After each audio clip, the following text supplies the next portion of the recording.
What is up guys, it is Simba here and welcome back to the channel for another league racing video. And today this is going to be the first round of a new season in AEC, and if you don't know what that is, it is a very competitive esports tournament on Xbox hosting some of the fastest drivers on the console. As you can see, we are part of FG Force Group Esports. We finished P6 last season with some decent results here and there, and we're looking to do a little bit better this season as we've got a full-time seat. So we'll be doing all the races this season, and here is the calendar from Australia to Abu Dhabi. Some very interesting tracks in there. Kota is not a favourite of mine, which I've already recorded, and the next race is going to be in Netherlands, Bahrain, Imola, Brazil, Spain. Should all be good tracks, along with Abu Dhabi being very interesting as well. So make sure you get subscribed for more league racing content. You heard the comments between myself and my teammate for this race, which is Patrick Lager. Yeah, he's going to be quite an important part of this video throughout. So, with all that out of the way, let's get into the action, which is qualifying for the Australian Grand Prix. The last time we did this, it did not go too well, with a bit of a collision in the later stages of the race, but through turn one there, we've completely missed it. We were closer to New Zealand than we were to the apex there at that first corner, but we'll carry on with the first sector. It's a 27-1, so it's not really good at all, and we get turn 6 completely wrong, and that lap is in terrible. The bin. Jesus, and you can hear me not too happy in the background, as you know, you want to get that first lap in, you want to try and get a bank lap in, as it really does reduce the pressure to get a time in at all. But yeah, really scruffy first lap, and we're gonna have to do it all over again. No offense, Sim, I'm a beast. If it ain't for talking, we both want that. Sorry, mate. Have you invalidated? No, but I went right. I don't want anyone to report me. Sorry about that, man. My bad. No worries. And there was the first bit of comments between myself and Patrick, as yeah, we put him off on his first lap a little bit, which is not ideal. And you can see we're going again on this time the exact same set of tyres. We just had enough fuel to do one more lap. So let's see if we can actually put a time on the board, because it will really set us back for the rest of the session if we can't complete the lap. But so far we're doing a decent job in the last sector, just making sure we try and keep it clean as we go a bit wide to the penultimate corner, through the last corner, nice and easy. And you can hear me not very happy with the lap in the background, as we do a 17.1, which gives us P11. And yeah, not really the best of laps. I could do a little bit better, but the main problem we had in qualifying was keeping the laps valid. The pace was okay over one lap. We just need to make sure we stay within the yellow line, because in Australia the track limits are judged by the yellow line. As we have a moment through turn 5, you don't want to be going anywhere near that curb. As we go through turn 6, and again we invalidate just over the yellow line there on the exit, getting it completely wrong. Good luck. And that's another lap in the bin. So now we've got a minute left. You can hear Patrick saying good luck now for the as we're both preparing for our final laps. It's not been a great session for the FG boys. We're currently 16th and 18th. We can do a lot better. You know, you don't want to start the season on the back foot, as Joe Murphy retires from the session, as he is quite a way ahead of the rest. Let's see what we can do from 16th.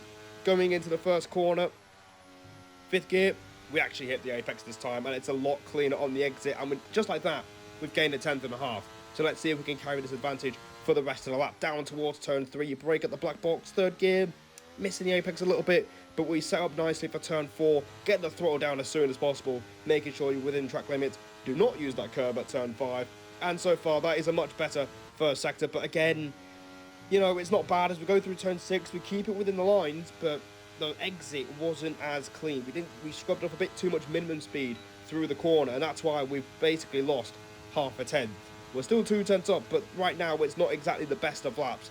Through this fast chicane, flick it to the right, left, and then right, as I nearly get my left and right wrong. We don't really cut the inside curb a little bit, which is something that you want to do just to minimise the distance between yourself and the exit. Going into sector 3 now, this is where we can find a lot more time on the lap. As you saw, we were a bit cautious last time out through this right-hander, shifting up to 6th gear to carry as much minimum speed as possible.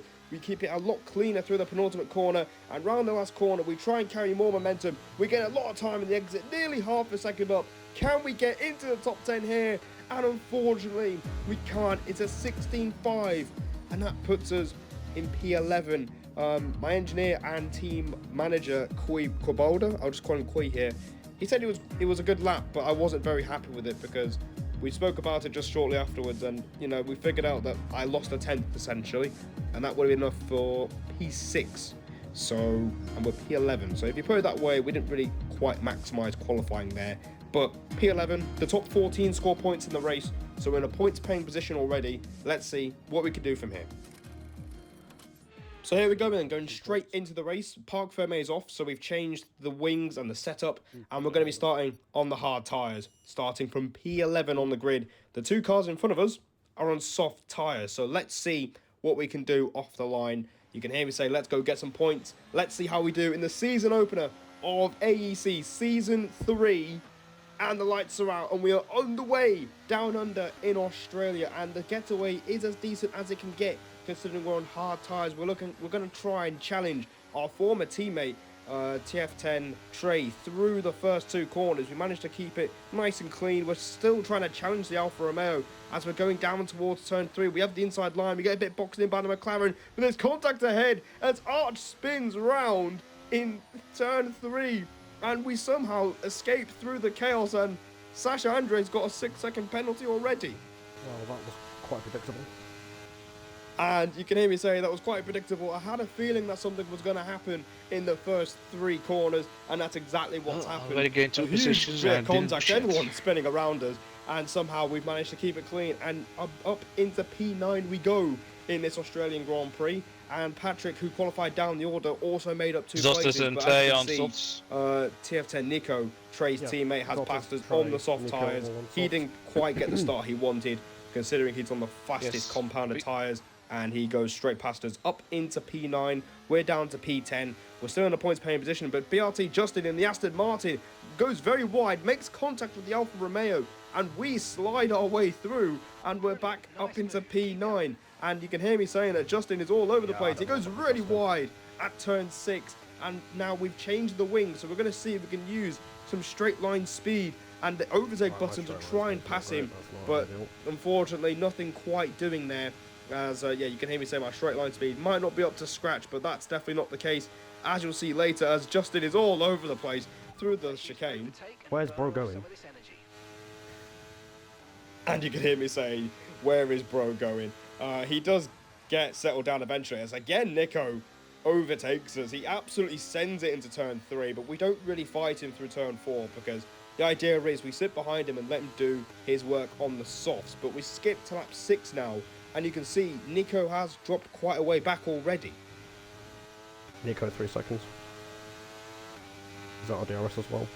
And the Alfa Romeo also gets a 3-second time penalty, and he's lost DRS to Justin in front. So now it's up to us to make sure we pass him as soon as possible. We're going to try and set up a move down towards the 3rd sector. Cheers, we have a little bit of contact in the wall. He gets a little bit of a wobble through the chicane, and that is really costly. You can hear my frustration in the background as we do get past the Alfa Romeo. It was very scruffy as I was looking to make a move through this very corner.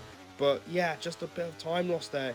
You have damage? Thankfully, we don't have damage. I don't feel like it. I'll go on. Going through these 2 corners, I actually felt like there was a bit of damage, but you'll find out soon enough that we actually do not have damage. But the problem is, we have lost the DRS train. Yeah, no damage, we're good. I've adrenaline like crazy to get back in there. And you can hear me just saying it's all saving a little good. bit We have to drain quite a lot to get back in, and unfortunately it's not really working. We're already 2 seconds These guys behind in front of me are fighting like Justin, crazy. who's actually going for a move on FRT Sam, I think. Going into the right-hander, there might be a bit of contact, and he's round. BRT Justin went for a very silly move. Took it down for yourself. And yeah, you can hear my thoughts on the move. It was a very silly move. It was never going to end well through that section of the track. 2 don't really go into 1 there, and we take 8th place from the FRT drivers. So Soft tyres yeah, are dead. not too bad. Decent starters. We have a little bit of a moment, but unfortunately we've lost track with the top 7, and unfortunately we don't really get back in. And now we're going to have to work with the ATX driver of Sasha Andre, who's right behind us with DRS. He's got 6 seconds of penalties after going wide at turn 4. That glitch is still in the game, where you can get several penalties if you go off the track, even for a few seconds, which is really ridiculous. But now we have to make sure we don't fall too far down, as AMS Gergo goes up the inside through this right-hander. We manage to fend him off and actually defend cleanly, which is something that you rarely see these days, considering league racing standards are a little bit in the mud. But we managed to stay ahead of the Haas, and that's crucial because now we have to prioritise charging up our battery again so we can use it later on in the race, and that is definitely the case here on lap 14. You can see now we're in the pit stop phase. NVR Ogwin has pitted for a set of medium tyres earlier in the race, and yeah, I was asking Queen to keep an eye on him, but there's not really much point because we were like 4 or 5 seconds behind, so it was really pointless as we're not really in his race anymore. I think if we were still in the train, you know, it would have been a little bit easier to track the movement of the NVR driver. But lap 15, and here's some comms. I want to try and go longer. And it simply said, I want to try and go a little bit longer on these tyres. The pace actually felt really good in the race, and the tyre wear isn't actually too bad at this phase of the Grand Prix. So I want to try and go a bit longer because last time I streamed an AEC race was Abu Dhabi last season.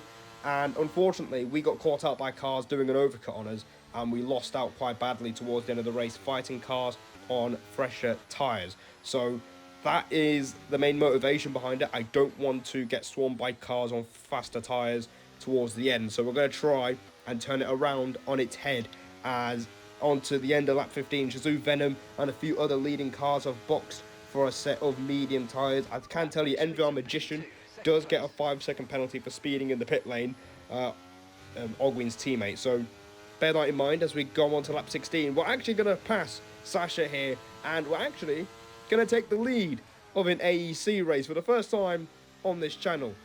It's quite nice, I'm not going to lie. It's nice to take the lead, but unfortunately it's not going to last too long. I don't feel like we really timed that overtake properly. As you can see here, on this next straight, we're using up the battery, which makes me cringe looking back on it, because it will be important for when we make our stop, as Sasha just powers past us anyway. So we did that for no reason at all, as we have a massive moment through the chicane.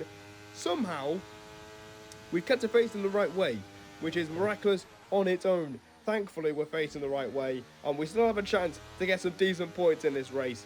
As I asked Quee, has everyone pitted, and he said yes. So it's important to get this outlap right, and we've made that massive error, which might cost us a bit later. But the important thing is we've lost the track position to Sasha here, as we're both going to box at the same time. So we're on the same strategy here as the ATX driver, and we're going to put on a set of mediums to the end of the race. Right, let's try and use this tyre advantage. Okay, let's go now. Come on.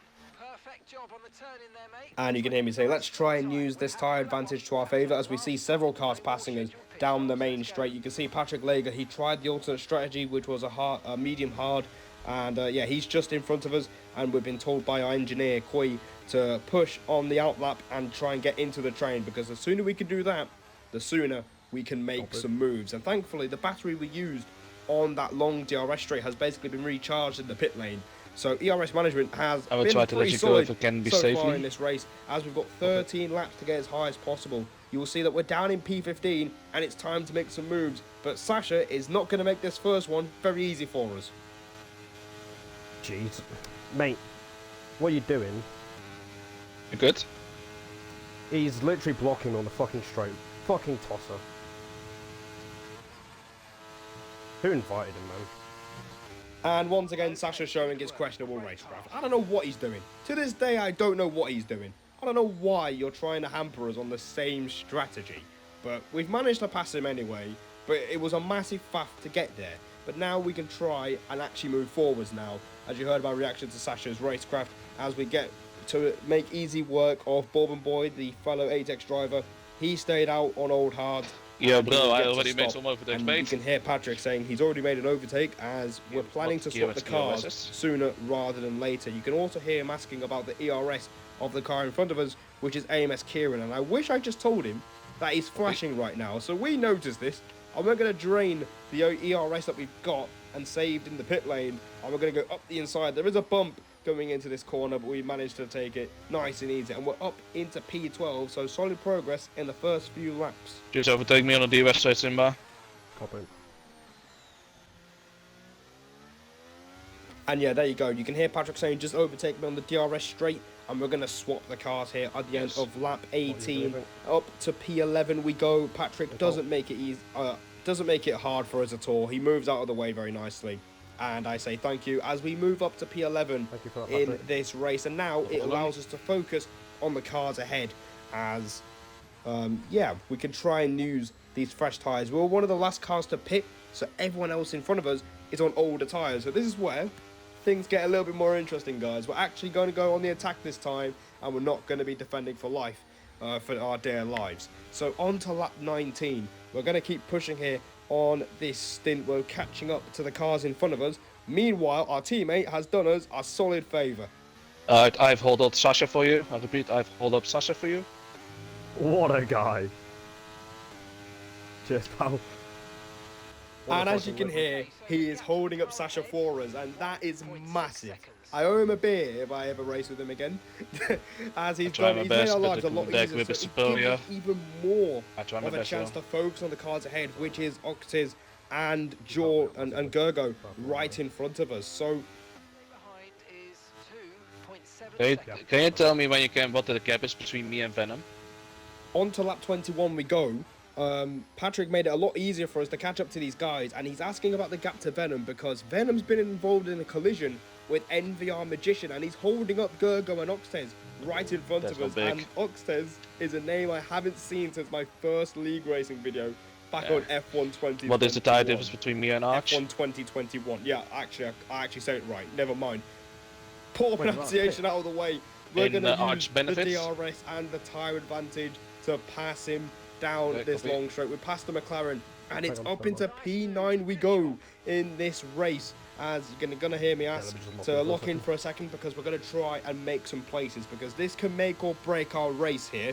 If we make a wrong move, it could ruin our chance for some really good points, as we've only got one warning as well, so we could push as much as we want, as the cars around us have a few time penalties. As Magician, I wouldn't believe I'm saying this, but I'm actually putting a move on an NVR driver, as these guys are quite a way quicker than everybody else. So quite nice. Gonna save at the moment. We're gonna use the overtake button once again, along with the grip advantage we've got, to move up into P8 in this You win at 6 race. seconds. As Kui was telling me at the time that he might have damage, I didn't really care. I just wanted to try and get him out of the way and make another place. As Gergo is next on the list. You can see how close we are to him by the time we get to turn Kui, when did 6 Nico pit? in that same sector.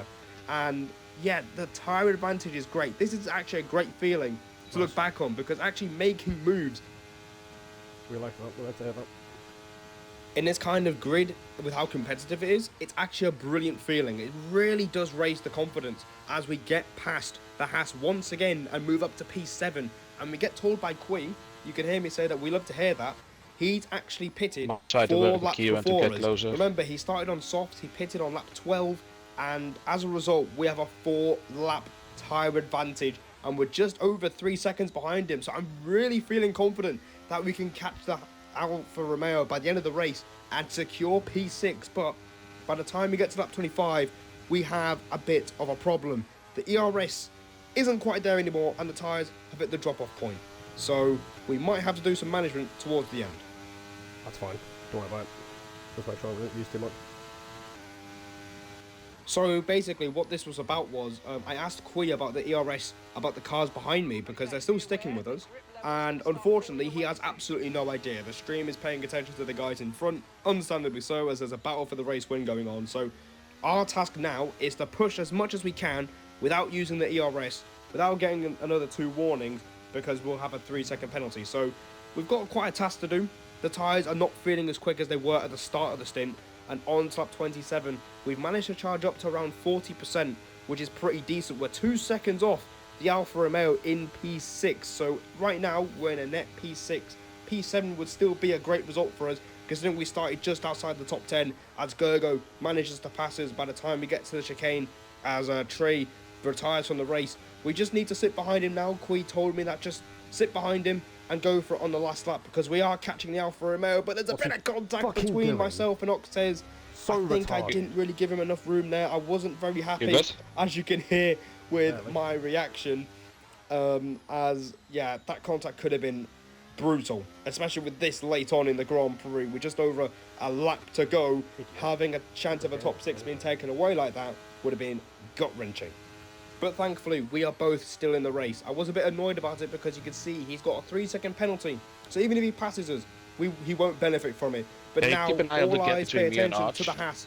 Last lap of the race. And this is going to be for the second time this Grand Prix. We're going to breeze past the Haas. I don't want He was it's flashing, fine, which I know means it's he has fine less at than the moment, 10%. but And we I'm are worried about the into E going in front of P7 me. once again in this Australian Grand Prix. And we could just bring it home now. We're going to keep pushing because you can see that Alfa Romeo of Nico is right in front of us. And I am going to tell you, he is going to start flashing. He's really struggling on his medium tyres. So the tyre advantage has kicked in at this stage. And you can see he is flashing as Joe Murphy wins the race. He had a collision with Ogwin right at the end. But one more lap, we might have had Nico on another day. But today, it's going to be P7 on track. And it's P6 to start the season. Let's go. Let's go. Position? P6. Come on. Nice. B12. We fucking Yeah. I mean, let's I go. could not do anything because EMSK and didn't want to work together.